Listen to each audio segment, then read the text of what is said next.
அப்ப இதுக்கு என்ன செய்யணும், ஆனா நீங்க போற கான்செப்ட் சேமா தான் இருக்கும், மாற்றுக்கிறதே கிடையாது. இங்க கான்செப்ட்ல சேம் தான். அந்த நம்ம ஃபார்முலா படிப்போம்ல, ஷார்ட்கட் ஃபார்முலா, அதெல்லாம் வேண்டாம். நார்மலா கேஷுவலா நான் சொல்றதுக்கு உங்களுக்கு நீங்க சொல்ற கான்செப்ட் சேம் தான், ஆனா இருந்தாலும் அது வேண்டாம். இது ரெண்டையும் ஆட் பண்ணா 44/2 22. அப்போ 44 2ஆல டிவைட் பண்ணா 22. இப்படிலாம் எழுதணுமா? இதையும் எழுதக்கூடாது, இதையும் எழுதக்கூடாது.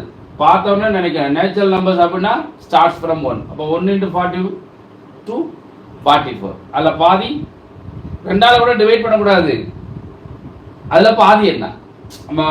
நம்ம அப்ரோச்சே கொஞ்சம் வித்தியாசமாக இருக்கணும். சில பேர் என்ன செய்வாங்க, 2ஆல டிவைட் பண்ணுவாங்க. ஒரு 46 அப்படின்னா 2 2s are 4, 3 2s are. அதில் என்ன பாதி பாதின்னு சொல்லும்போது இன்னமும் ஈஸியாக இருக்கும். இதுக்கு நார்மல் மெத்தட் என்ன அப்படின்னா, பிரசன்ட் வந்து present age of man and daughter 3:1.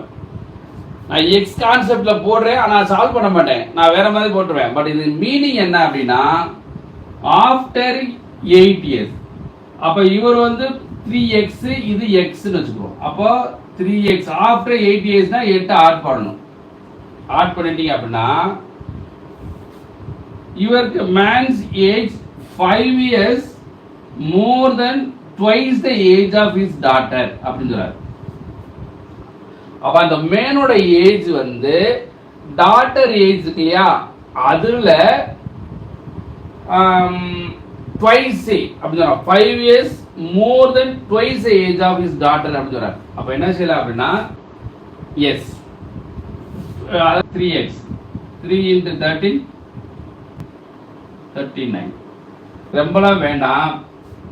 இங்க வரல, இங்க என்னன்னாக்க இங்கே 8 ஆட் பண்றாங்க, இங்கே twice of 8 அளவு 16. அப்ப ரெண்டுக்குள்ள டிஃபரன்ஸ் என்ன அப்படின்னா 8. அப்ப 8 எக்ஸ்ட்ரா அளவு 5 மோர் இருக்காங்களே, +5 = 13. அவ்வளவுதான். இதுதான் மெத்தட், வேற எதுவுமே கிடையாது. இது ஆஃப்டர் 8 years. அந்த மேன்னா ஆஃப்டர் 8 years 8 வயசு கூடும். இது ட்வைஸ் யாருக்கு, இந்த டாட்டரோட நெக்ஸ்ட் 8 இயர்ஸ்க்கு அப்புறம் ட்வைஸ் 16. அப்ப எவ்வளவு 8 years. இதுல 5 years மோர் இருக்காங்களே, அப்ப 5 years மோர்னா 30. அப்போ 1 time 13, 3 time எவ்வளவு 39. அதனால 3 × 13 = 39. இப்படிதான் நீங்க செய்யணும்.